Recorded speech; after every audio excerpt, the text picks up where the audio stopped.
Se llama fase de una onda al factor que está dentro de la función trigonométrica seno o coseno, en este caso que estamos viendo sería el que está dentro de la función seno, que depende de los valores del tiempo y de la posición con respecto al punto de comienzo de propagación de la onda, y cuyo valor nos va a determinar con respecto a la amplitud la elongación de la partícula. Por ejemplo, en fase estarían estos puntos que tienen la misma elongación. Estos puntos también estarían en fase porque tienen la misma elongación y en este caso están en la misma situación, están todos bajando hacia la posición de equilibrio. ¿De acuerdo? Vamos a ver qué es lo que pasaría, qué características tiene que cumplir unos puntos para que estén en fase. Y para eso, bueno, la fase sería este factor de aquí, se representa con la letra griega phi. Bien, vamos a ver, si nosotros tenemos, para que tengan la misma elongación, la fase debe ser la misma.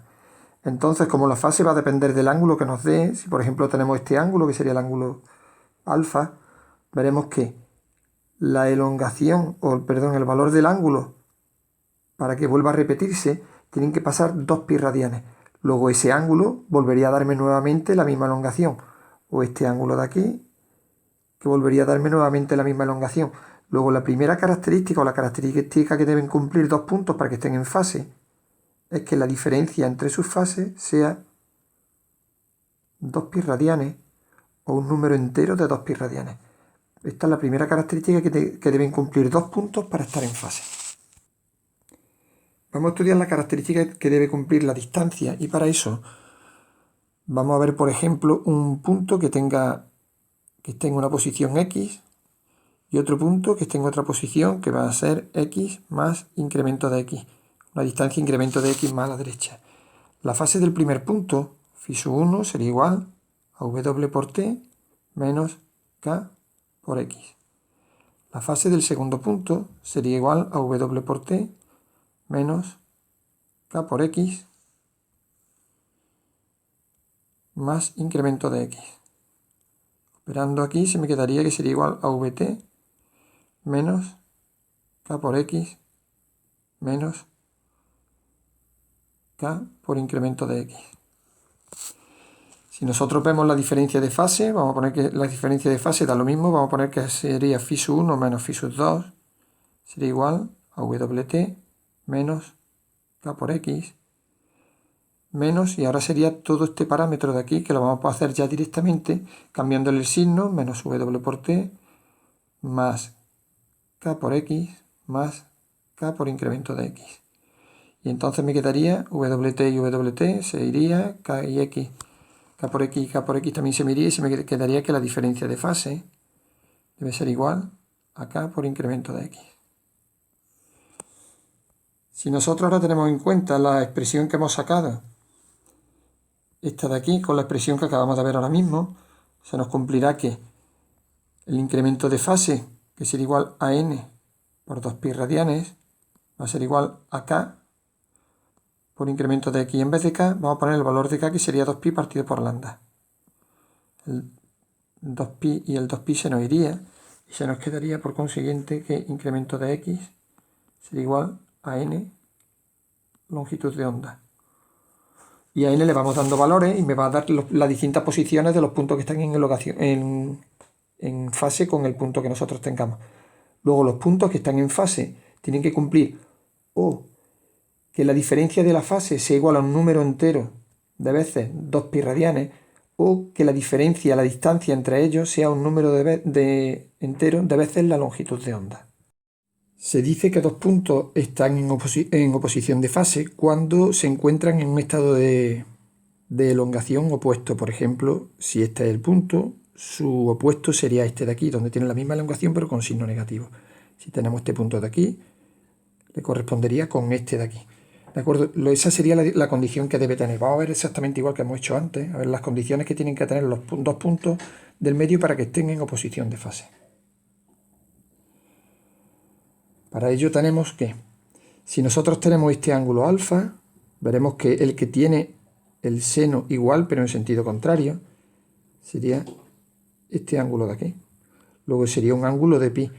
Y ahora, una vez que tenemos establecido este, tienen que cumplir el requisito de tener ese mismo valor y volvería a repetirse ese ángulo cuando hayan pasado a 2pi y nuevamente cuando hayan pasado 2pi. Luego la diferencia de fase que tiene que haber en este caso sería igual a pi más n veces 2pi. Sacando aquí factor común se me queda que la diferencia de fase debe ser 2n más 1 pi medido en radianes. Y esta es la primera condición o una de las condiciones que puede cumplir dos puntos para que estén en oposición de fase.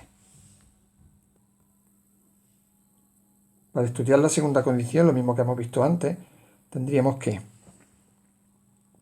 nuevamente tendríamos la misma conclusión que habíamos sacado antes. Tenemos dos puntos, el primero que va a ser este de aquí, que está a una distancia x, y el otro que va a estar en este de aquí, que va a estar en una distancia x más incremento de x. El tratamiento sería exactamente igual que el que hemos hecho antes. La fase 1 sería igual a Wt menos k por x. La fase del segundo punto sería igual a Wt menos k por x, lo hacemos ya directamente, menos k por incremento de x. Cuando hacemos el incremento de fase, sería igual a Wt menos k por x menos Wt más k por x más k por incremento de x. Y entonces tendríamos que esto se nos va, esto también, esto también, esto también, y se nos quedaría que el incremento de fase sería igual a k por incremento de x. Y ahora el incremento de fase nos quedaba que era igual a 2n más 1, que multiplicaba a pi, era igual a 2pi partido entre lambda por incremento de x. Y de aquí sacaremos, el pi se nos va con el pi, y se nos quedaría que el incremento de x sería igual 2n más 1 lambda partido entre 2. Y esta sería la otra condición que se debe cumplir. El primero estaría en lambda medios y después cada longitud de onda volveríamos a tener un punto en oposición de fase. En resumen, tendríamos esta tabla donde nos establece las condiciones que deben tener los puntos, dos puntos para estar en fase o en oposición de fase. La primera de ellas sería para ver el ángulo que tiene que cumplir o la diferencia de fase que debe haber para que estén dos puntos en fase con respecto al punto que nosotros tenemos inicialmente. El primero estaría 2pi radianes más allá, el siguiente 4pi, 6pi, es decir, multiplicando 2pi multiplicando por un número entero. Cuando queremos ver si están en oposición de fase, el primero, cuando la n vale 0, estaría en pi radianes, y a partir de ahí estarían los números impares de pi, es decir, en un pi, 3pi, 5pi, 7pi, así sucesivamente. Para ver la distancia que tiene que haber entre dos puntos que estén en fase, para que estén en fase tiene que haber una distancia de una longitud de onda, esta sería la distancia en fase, esto sería la longitud de onda, y cuando están, y luego si nos damos cuenta, cada longitud de onda estaríamos con un punto que se encuentra en fase, y cuando queremos ver puntos que están en oposición de fase, veremos que el primer punto que está en oposición de fase con respecto a este punto, por ejemplo, el primero estaría en lambda partido por 2, y después los puntos que están en oposición de fase estarían cada longitud de onda nuevamente, estarían los puntos en oposición de fase.